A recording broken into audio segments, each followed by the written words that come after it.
매일경제TV에는 성공이 있습니다. 최현덕의 성공 전략으로 종목에 대한 이야기 시작해 보겠습니다. MBN골드 최현덕 매니저 모셨어요. 어서 오십시오. 네, 안녕하십니까? 네, 오늘 시작이 너무 안 좋아서 지금 뭐 개장할 때만 하더라도 매니저님 살짝 힌트 주시기로 오후에 반등할 수도 있다라고 말씀 주셨는데 지금 뭐 2% 넘게 밀리고 있다 보니까 좀 전략을 제대로 좀 세워봐야 될 것 같아요. 먼저 최현덕 매니저님이 준비한 두 개의 전략 하나씩 열어보겠습니다. 첫 번째 전략은요. 싸늘하다. 조정의 기운. 어떤 기사 같은 거 보면은 뭐 중독말 리스크로 오늘 증시 하락한다라는 말이 있는데 그것만 하기에는 너무 단편적이고요. 그러니까 제가 볼 때 그걸로 싸늘한 것 같지는 않고 이 경기 지표가 너무 잘 나오다 보니까는 이 금리나 이제 지연 우려감이 있는 거죠. 그게 훨씬 큰 것 같고요. 어제 그것 때문에 저는 이제 싸늘하다 이런 이제 영화 대사 중에 하나인데 이 조정의 기운이 오고 있다. 근데 이걸 보면은 더 빠질 수 있다라고 볼 수 있겠습니다만 제가 보는 거는 이 변동이 좀 빨리 진행할 수 있기 때문에 시장을 전반적으로 본다면 기간 조정하는 거지 사실 시장 급락을 말하는 건 아니거든요. 그래서 이 표현 갖고 뭐 급락이 나올 것 같다 그렇게 보지 마시고요. 다만 어쨌든 우리가 항상 좀 1분기를 보시면 좀 승승장구했던 시장인데 조정이 나오다 보니까는 그런 싸한 느낌이 있다라는 건데 이유를 보게 되면은 사실 중동 이슈는요. 어제 국제유가가 빠졌잖아요. 그러니까 국제유가만 본다 하더라도 중동 이슈는 상당히 많이 가라앉았습니다. 근데 어제 이제 소매 지표가 좀 너무 높게 나왔는데 상무부가 발표했었던 3월 소매 판매를 보게 되면은 0.7 나왔는데 이게 예상이 0.3이었거든요. 그러니까 예상보다 2배가 넘게 나온 거고 이 소매가 강하다 보니까는 인플레가 꺾일 수 없다는 게 더 커진 거죠. 그러니까 지금 오히려 지금 시장에서는 금리 인하가 아니라 오히려 금리 인상을 해야 되는 거 아니냐 이런 우려가 나오다 보니까는 어제 국채금리가 급등했거든요. 그러니까 지금 시장에서는요 중동 전쟁보다 더 무서운 게 국채 수익률이다. 그러니까 국채 수익률 때문에 빠진 거기 때문에 중동 전쟁보다는 지금 국채 수익률 보고 있는 거고 그것 때문에 우리 그 원달러 환율이 지금 들어오기 전까지도 1,400원 근처까지 거의 다 왔더라고요. 그것 때문에 지금 시장이 이제 2% 넘게 빠지고 있는 건데. 결국에는 이제 중동 이슈는 잠깐 지나갈 이슈였고 이 금리 인하 지연 우려감인 건데 이게요 지금 경기 지표가 너무 강하게 나오다 보니까는 점점 이게 어떤 금리 인하가 뒤로 밀리고 있는 건데 제가 보는 건 이렇습니다. 이 고용 지표가요 계속 매주 나오잖아요. 고용 지표만 살짝 꺾이기 시작하면은 채권 금리가 좀 안정을 찾을 거란 말이죠. 그런 관점에서 지금 상당히 이제 환율이 급등하고 있다 보니까 위험해 보이긴 합니다만은 지금 어제 나온 뉴스를 보시게 되면 지금 테슬라 같은 경우도 강원하지 않습니까? 그러니까 고용 지표가 계속 좋게 나오기는 좀 힘들다고 봐요. 고용 지표가 좀 꺾일 때쯤 되면은 다시 국채 금리가 또 이제 좀 안정을 찾아가면서 시장을 안정을 찾을 수 있기 때문에 그런 관점에서. 지금은 싸늘하고 조정의 기운이 있습니다만은 이 조정의 깊이가 깊지는 않을 거란 말이죠. 그런 만큼 우리는 이걸 좀 무서워한다기보다는 오히려 좀 기회로 보는 게 더 현명한 전략이 되지 않을까 그렇게 좀 보고 있습니다. 진짜 성공 전략이네요. 지금 오늘 당장만 놓고 보면 조정의 기운이 싸늘한데 이걸 또 우리는 기회로 삼을 수가 있습니다. 다음 전략 보면 뭘로 기회를 삼을 수 있는지 힌트가 나와 있는데요. 어제도 말씀 주셨지만 결국은 우량주만 올라가는 시장이다라고 주십니다. 그러니까 이게 사실 이 오후장 반등 가능성을 제가 이제 아침에 드렸는데 지금은 사실 자신감이 살짝 떨어지긴 했습니다. 왜냐면 이제 2%까지 금리 나왔다 보니까. 다만 지금 이 코스피 코스닥 2%까지 빠진 부분에 있어서 더 추가적인 하락보다는 일단 오후장 반등 가능성은 충분히 남아있다라고 좀 보시면 될 것 같고 이게 결국 이제 이 금리 인하 시점이 뒤로 밀리기 때문에 시장이 전체적으로 다 올라가는 것은 좀 말이 안 되죠. 힘듭니다. 근데 사실 우리가 지금 다음 주도 그렇고 5월 달도 그렇고 지금 바이오 쪽에도 올라갈 수 있는 이벤트가 상당히 많이 있거든요. 과거와 좀 다르다고 말씀드렸죠. 실제로 이제 바이오 기업들이 현금 흐름이 들어올 수 있는, 그러니까 매출을 직접 찍힐 수 있는 가장 이제 정확한 걸 좋아하시는 분들이 숫자를 좋아하는데 그런 숫자가 찍힐 수 있는 그런 이벤트들이 많이 남아있기 때문에 결국 그런 우량주만 올라간다라는 거죠. 이게 금리 인하 시점과 맞물렸다고 한다면은 굉장히 세게 올라갔겠지만은 이 금리 인하 시점이 좀 마무리되지 않기 때문에 올라갈 것이다. 그런 관점에서 시장은 좀 지지부진할 텐데 이런 우량주만 그러니까 좀 핵심 주도주만 올라가다 보니까는 이런 종목을 갖고 있는 분들은 좀 쉽게 스윙할 수 있어도 안전할 수 있어도 이런 종목을 갖고 있지 않다고 한다면은 되게 지루하고 손실이 점점 커지고 뭐 그런 식이 될 거란 말이에요. 그러니까 쉽게 말하면 상당히 어려운 시간이 나올 거기 때문에 우리가 이제 지금부터 한두 달 정도는 어떤 테마주를 본다기보다는 결국 우량주, 이 우량주가요 시가총액이 꽤 높은 기업이라도 그런 정보 수급이 쏠리기 시작하면 꽤 급등 나오는 경우가 꽤 많이 있거든요. 그런 것좀 우리가 우량지만 좀 접근했다라고 말씀드리는 거. 특히나 반도체 같은 경우는 이제 중국이 이 미국을 오히려 제재하겠다라고 나왔던 거잖아요. 그것 때문에 엔비디아도 빠지고 인텔도 빠지고 있는 건데 그런 점 봤을 때 오히려 저는 똑같이 좋게 봅니다만은 지금 당장은 이 반도체보다는 바이오 쪽이 좀 더 낫지 않을까. 특히나 바이오 같은 경우는 다음 주에 이제 에스코 초록 발표가 있거든요. 상당히 큰 뉴스가 좀 대기하고 있기 때문에 그런 관점에서 당분간은 바이오 쪽으로 좀 집중한다고 한다면은 단기적인 수익은 좀 더 좋지 않을까 이렇게 좀 보고 있습니다. 좋습니다. 당장은 지수가 혹시 오후에 반등을 하고 낙폭을 줄인다 하더라도 시장 자체가 다 같이 가는 게 아니고 일부 종목에 의한 움직임이 있을 거기 때문에 그렇죠. 이때 우리가 우량주를 봐야 된다라고 합니다. 어제도 저희가 HLB를 편입을 했었잖아요. 이게 1거래일 만에 6%라는 수익률을 기록해주고 있는데요. 추가 전략 좀 들어볼까요? 그러니까 HLB를 팩트마다 말씀드리면은 지금 이 HLB 같은 경우는 5월 16일이 디데이인데 이 5월 16일 전에 나올 수도 있겠죠. 어쨌든 5월 16일 되면은 국내 최초로 이제 항암 신약이 미국 FDA 승인을 받아서 바로 판매가 가능한 겁니다. 그러니까 원래는 승인받는다고 판매 가능한 건 아닙니다만은 HLB는 이미 이제 그 36개 주의 승인을 받아갖고 판매 준비를 다 해놨기 때문에 그 매출이 빠르면 이제 하반기부터 나올 수가 있고요. 그 매출이 3조 이상 보고 있는 건데 이 중요한 게 뭐냐면 이 간암 치료제가 지금 미국 시장에서 1등하고 있는 간암 치료제가 점유율이 낮아지고 있어요. 왜냐면 부작용이 나오다 보니까는 점유율이 낮아지고 있는 건데 그 틈새 시장을 좀 더 파고 들어간다고 한다면은 더 빨리 좀 그 점유율이 올라갈 수 있는 거고요. 그게 아니더라도 지금 2029년까지 3조를 넘게 보고 있기 때문에 이 시장 50%를 잠식하는 거거든요. 그런 관점에서 실제 매출이 3조가 들어오는 거고 제가 어제 원가를 말씀드렸을 때 1% 미만이라고 했지 않습니까? 그런 게 거의 없거든요. 그런 관점에서 실제로 매출을 찍힐 수 있는 기업이기 때문에 늦어도 한 4월 말까지는 다시 한번 시작이 좀 붙을 수 있다는 거죠.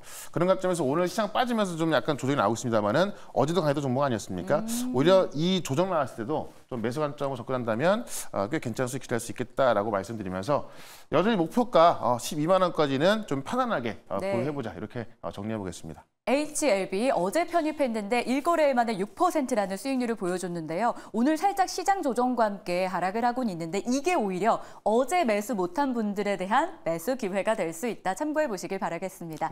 자, 그럼 본격적으로 오늘은 우리가 어떤 종목으로 성공을 할 수 있을까요? 첫 번째 종목 바로 열어보겠습니다.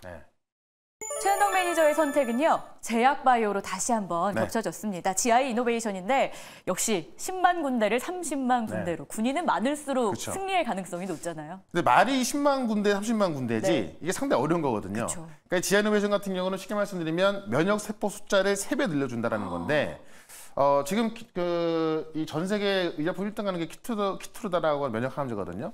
그 면역 항암제 그 면역력을 3배 높여준다라고 보는 거고 이 데이터가 이제 다음 주에 공개가 됩니다. 그렇기 때문에 제가 볼 때는 이제 아스코의 주인공이 이 GI 이노베이션 되지 않을까 싶어서 지금쯤은 좀 접근해야 될 것 같은데 이중융합 단백질 면역 항암제를 개발한 기업이거든요. 그러니까 이중융합이 뭐냐면은 두 가지의 단백질을 합쳐놓은 겁니다. 그러니까 두 가지의 기능을 동시에 갖고 있다는 얘기인데 우리가 보통 이제 뭐 1타 2피 그러잖아요. 그러니까 하나의 단백질인데 두 가지 기능이 있기 때문에 그 두 가지 기능으로 암을 이제 정복할 수 있는 거죠. 쉽게 말하면 그 두 가지 단백질이 뭐냐면은 하나는 표적할 수 있는 것, 그러니까 암을 찾아가는 거고요. 하나는 면역 세포를 늘려주는 겁니다. 그래서 군대들 많이 길러주고 어떻게 보면 이제 어떤 이 군사력을 봐야겠죠. 늘려주는 그런 두 가지 기능을 같이 합친 게 이 제이노베이션이 개발한 거고 그게 GI101이거든요. GI101 같은 경우는 이미 이제 그 일반 암 환자들의 또 실패한 그런 환자들한테 임상을 했는데 거기서 이제 완전 간해가 나온 겁니다. 이 완전 간해가 뭐냐면은 암세포가 이제 완전 사라지는 걸 확인한 거죠. 그러니까 이 GI101이 그 높은 평가를 받고 있고 이미 기술 이전까지 된 건데 중요한 거는 GI102. 그러니까 GI101에서 약간의 제조 방식을 좀 바꿨더니 GI102에서는 GI101보다도 면역세포 숫자가 더 3배가 늘어났다는 얘기입니다. 그러니까 면역세포 숫자는 3배가 늘어난 걸 확인했고 이 NK세포가 면역세포거든요. 근데 NK세포 같은 경우는 32배 증가하는 걸 확인했습니다. 그러니까 지금 이 면역항암제의 어떤 약점이 뭐냐면은 이미 좀 말기 암 환자 같은 경우는 면역력이 많이 약해져 있잖아요. 그렇죠. 군대가 줄어있다는 얘기거든요. 근데 그 면역력을 키워준다면 면역세포 숫자를 키워준다고 한다면은 암을 정복하는 더 좀 쉽겠죠. 그래서 그런 면역세포 숫자를 늘려주는 게 GA101인데 GA101보다 102가 더 높은 숫자의 어떤 그 면역세포 숫자를 좀 늘려주다 보니까는 이 데이터를 시장에서 기대하고 있는 거고 지난번 JP모건에서 발표했을 때 데이터 공개 안 했거든요. 근데 이번 아스코에서 데이터 공개할 것이다라고 나오는 거고 그 초록 발표가 다음 주에 있어요. 그러니까는 지금까지 데이터 못 봤던 건데 다음 주에 이제 아마 지에노베이션이 이런 거를 발표할 거다라고 초록 발표 통해 나온다고 한다면은 아마 지에노베이션은 그게 아니라 아마 그 어떤 주가 폭등에 좀 충분할 것 같습니다. 그런 관점에서 지에노베이션 같은 경우는 이 아스코의 주인공이 될 수 있을 것 같고 이 아스코가 이제 5월 말에서 6월 초인데요.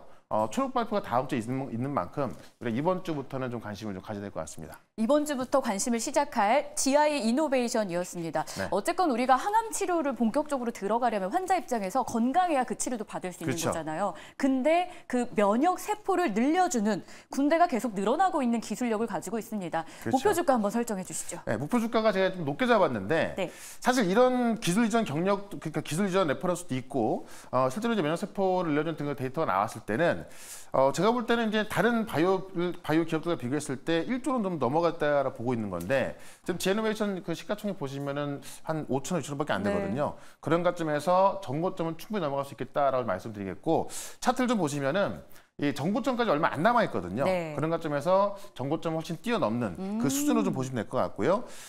최근에 고점이 14,500원인데 15,000원대가 정고점 단위거든요. 그 수준 넘어서게 된다면은 제가 볼 때는 3만 원까지 갈 수 있을 것 같다. 이 금리 인하 시점과 좀 맞물린다고 한다면은 3만 원까지 쉽게 올라갈 텐데 그게 늦어진다고 한다면은 중장기적으로도 3만 원까지 보자라고 좀 말씀드리면서 네. 손절가는 11,700원 대응을 해보도록 하겠습니다. 첫 번째 종목 GI 이노베이션 만나봤습니다. 아래쪽에 가격 전략 다시 한번 확인해 주시고요. 네. 제약바이오는 아무래도 종목 수도 정말 많고요. 개발하고 그렇죠. 있는 약품이라던가 이 과정도 정말 다양하잖아요. 그렇죠. 그에 따라 변동폭도 크기 때문에 이렇게 확실한 종목을 여러분들이 잘 포트에 편입해 두시면 안전하고 건강하게 또 수익을 누려보실 수 있을 것 같고요. 네. 다음 종목으로 그럼 넘어가 보겠습니다. 최현덕 매니저가 우리에게 성공을 안겨줄 두 번째 종목은 오스코텍인데요. 네. 최초라는 타이틀이 또 눈에 띄더라고요. 그러니까 이것도 이제 지아이노베이션만큼 되게 좀 관심을 꼭 받아야 될 것 같은데 네. 전 말 그대로 최초입니다. 그러니까 국내 바이오 기업 최초로 빅파마 기업한테 로열티를 받는 기업. 그러니까 로열티 받는 기업 하면 우리 알테오젠 생각나잖아요. 그렇죠. 알테오젠이 이제 지금 키투르다에 대한 SC를 제공하면서 이제 이 로열티를 뭐 조단위 받을 것이라고 하는 건데 알테오젠 같은 경우는 시간이 좀 남아 있죠. 굉장히 큰 로열티가 하면서 시간이 남아 있고. 오스코텍 같은 경우는 빠르면 연말부터 받을 수도 있고요. 아무리 늦어도 내년부터 받을 수 있거다라는 건데 내용을 좀 보게 되면은 네. 이제 이건 폐암 치료제 렉나자거든요. 이 폐암 치료제 렉나자라는 그 신물질을 개발해가지고 유한양의 기술 수출했고요.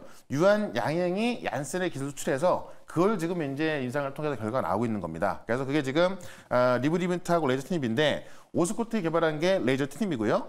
이 리브리벤트라는 약물하고 이제 병용 치료를 통해서 네. FDA 우선 심사 확정이 된 겁니다. 근데 이게 지금 이 경쟁 약물이 타그리소라는 건데 타그리소가 우선 심사 받고 승인 내기까지 4개월 걸렸거든요. 네.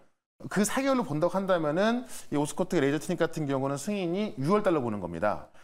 우선 심사 확정이 됐기 때문에 늦어도 8월까지 나와야 되는 거고 타그리스와 같이 4개월만 나온다고 한다면은 6월 달에 결과 나오는 거기 때문에 지금 이미 이 임상 데이터 나와 있는 거란 말이죠. 그러니까 승인까지는 그렇게 문제가 없을 것 같고 언제 나오냐 문제인 건데 빠르면 6월이기 때문에 6월 달에 승인 난다고 한다면은 이 오스코텍 같은 경우는 이게 그 유한양의 1조 4천억대 기술을 한 거거든요. 그러니까 지금 2천억 받은 건데 이게 승인 나서 확정되면은 그 마일스톤을 받을 게 한 5,800억 정도 됩니다. 그러면 연말 안에 들어오는 거기 때문에 바로 흑자 전환되는 거고 마일스톤뿐만이 아니라 이제 로열티 받게 되는 거잖아요. 네. 지금 5% 정도로 알려져 있는 건데 지금 이 타그리스 점유율을 추월 가능성을 봤을 때 이 렉나자가 승인 나서 나오는 매출을 본다고 한다면은 연간 1,000억 정도의 로열티를 좀 기대하고 있는 거죠. 그러니까 굉장히 보수 잡았을 때 그런 관점에서 국내 최초로 국내 최초 바이오 기업 중에서는 이 빅파마로부터 로열티 받을 수 있는 그런 기업 보시면 될 것 같고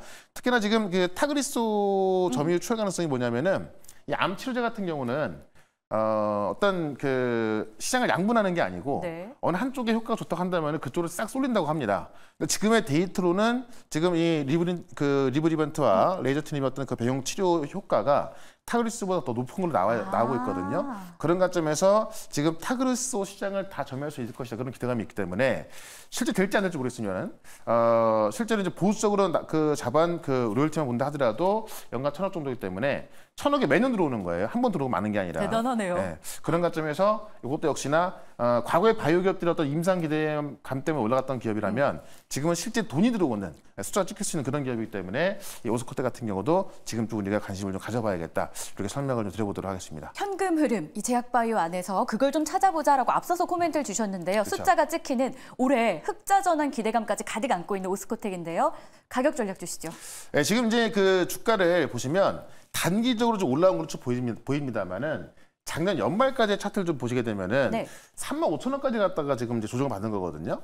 그러니까 제가 볼 때는 그 작년 같은 경우에 이 타그리소 데이터를 넘는다는 그런 기대감 때문에 35,000원까지 갔다가 시장이 안 좋아서 빠졌던 경우인데 차트를 좀 길게 좀 보여주게 되면은 네. 지금 그 35,000원까지 올라온 것도 아니에요. 그러니까 제가 볼 때는 지금 이제 그 발표 시점을 6월달로 봤을 때 얼마 안 남았기 때문에 35,000원까지 올라오는 것은 굉장히 좀 빨리 올라올 수 있을 것 같습니다. 여기인 것 같아요. 네, 35,000원 정도. 그러니까 그 기대감이 올랐던 건데 이게 이제 데이터가 비교되고 또 시장도 안 좋하면서 좀 조정이 나왔던 거거든요. 그래서 어쨌든 그 FDA 승인이 빠른 6월이기 때문에 그런 관점에서 35,000원까지는 상당히 빨리 올라올 수 있겠다라고 좀 말씀드리면서 일단 1차 목표가는 35,000원, 손절가는 25,800원으로 최근에 저점을 손절가 잡고 대응을 해보도록 하겠습니다. 두 번째 공략주는 오스코텍이었습니다. 오늘 최현덕 매니저의 선택은 제약 바이오로 그 안에서도 우량주로 또 그 안에서도 실적이 확인되는 숫자를 확인할 수 있는 종목들이었는데요. 네. 여러분 포트에 잘 담아서 성공으로 이어가시길 바라겠고요.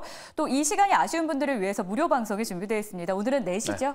네, 4시 무료 방송 있는데 지금 시장이 뭐 상당히 어렵습니다. 네. 이 어려운 만큼 제가 계속 말씀드렸던 게 우량한 핵심주로 좀 선택과 집중을 좀 해야 되는 건데 그게 좀 쉽지가 않죠. 그렇죠. 그만큼 어떤 시장에 대한 그 분석하고 종목에 대한 분석을 같이 드릴 거니까는 아마 오늘 방송을 들으신 분들은 제가 볼 땐 앞으로 시장 걱정이 없을 것 같아요. 네. 정확한 내용 말씀드릴 거니까 4시 시작하는 무료 방송 저 유튜브에서 최현덕 검색하시고요. 4시부터 실시간 방송 들어오시면 되겠습니다. 종목도 정말 잘 보시는데요. 시장도 정말 정리를 잘 해주십니다. 네. 여러분 무료 방송 4시 기억해 주시길 바라겠습니다. 최현덕의 성공 전략 여기서 마무리할게요. 네. 고생하셨습니다. 네, 고맙습니다.